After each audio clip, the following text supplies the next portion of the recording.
Very good evening dear friends and welcome to success with Sagar. मैं निया geography से 15 questions discussion करवाने वाली हूं आप लोगों से। जो इस चैनल पे नए हो चैनल को सब्सक्राइब कर लो एंड नोटिफिकेशन पाने के लिए बेल आइकन को दबाना ना भूलो। तो फ्रेंड्स, आप लोगों को मेरी कंटेंट कैसी लगती है आप लोग कमेंट में नहीं बताते हो। अगर आप लोगों को मेरी कंटेंट अच्छी लगती है तो ऑल स्टडी ग्रुप में शेयर करो और जहाँ तक हो हेल्प करो। तो देखते हैं आज का क्वेश्चन। किस दिन पृथ्वी सूरज के सबसे निकट होती है? ऑप्शंस आपके सामने है, कमेंट में बता सकते हो। आप लोगों को टाइम भी दिया जाता है। आंसर हो जाएगा 3 जनवरी। देखते हैं कुछ फैक्ट। जब पृथ्वी सूरज के सबसे निकट होती है तो इस स्थिति को उपसौर कहते हैं। इसके विपरीत ही है फ्रेंड्स, जब 4 जुलाई को पृथ्वी सूरज से अधिकतम दूरी पर होती है तो इस स्थिति को अपसौर कहते हैं। देखते हैं नेक्स्ट क्वेश्चन। हमारे सौरमंडल में कौन सा ग्रह लगभग पृथ्वी जितना बड़ा है? ऑप्शंस आप लोगों के सामने है, आप लोग कमेंट में बता सकते हो। ऑप्शंस है मरकरी, मंगल, शुक्र, प्लूटो। तो इसका आंसर हो जाएगा शुक्र, वीनस। कुछ एक्सप्लेनेशन करते हैं। शुक्र ग्रह का आकार और बनावट लगभग पृथ्वी के बराबर है फ्रेंड्स, इसलिए शुक्र को पृथ्वी का सिस्टर प्लेनेट भी कहा जाता है। देखते हैं नेक्स्ट क्वेश्चन। सूर्य से पृथ्वी तक पहुंचने में प्रकाश को कितना समय लगता है? वेरी इंपॉर्टेंट क्वेश्चन है फ्रेंड्स। आप लोग नोट डाउन जरूर करें और रिवीजन करना ना भूलें। ऑप्शंस आप लोगों के सामने है, अगर आप लोगों को पता है तो कमेंट में बता सकते हो। आंसर हो जाएगा 8 मिनट 20 सेकेंड। देखते हैं कुछ फैक्ट। गाइज, क्वेश्चन पूछा जाए कि सूरज की रोशनी को पृथ्वी तक पहुंचने में लगभग कितना समय लगता है, तो आंसर होगा 8 मिनट 16.6 सेकेंड।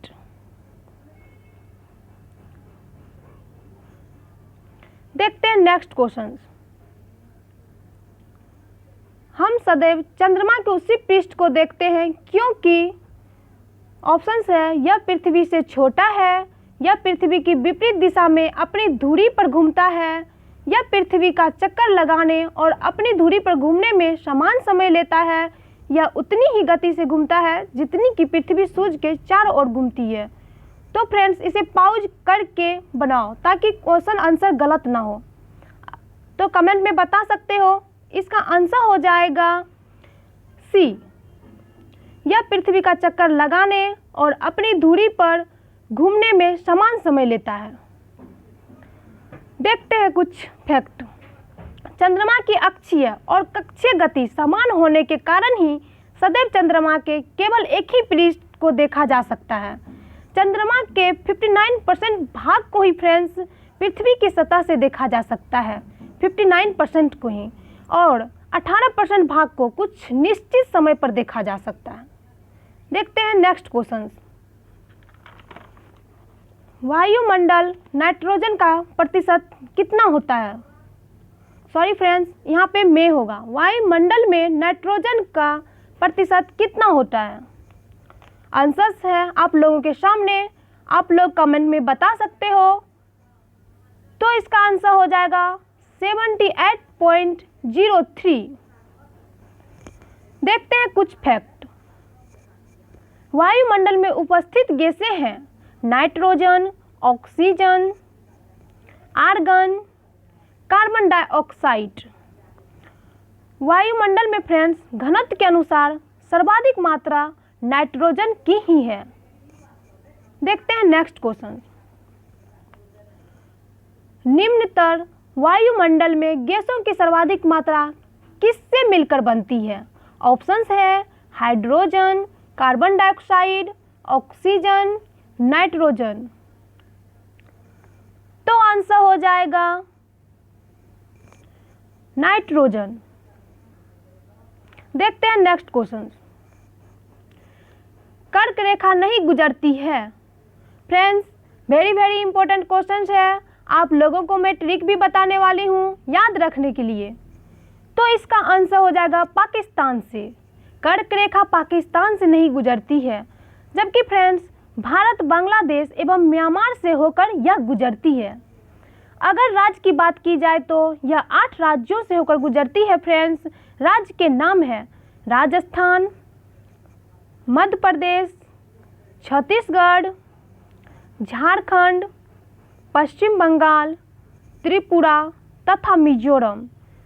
राज्य को याद रखने के लिए एक ट्रिक है फ्रेंड्स जो आप लोगों के लिए इम्पोर्टेंट है, वो है मित्र पर गमछा झाड़। इसमें 8 राज्य का नाम आ जाता है फ्रेंड्स। अच्छे से नोट डाउन कर लो ताकि आप लोग उम्र भर के लिए नहीं भूलो। देखते हैं नेक्स्ट क्वेश्चन। निम्नलिखित में से अंतरराष्ट्रीय दिनांक रेखा कौन सी है? वेरी वेरी इंपॉर्टेंट है फ्रेंड्स। इसका आंसर हो जाएगा 180 डिग्री देशांतर।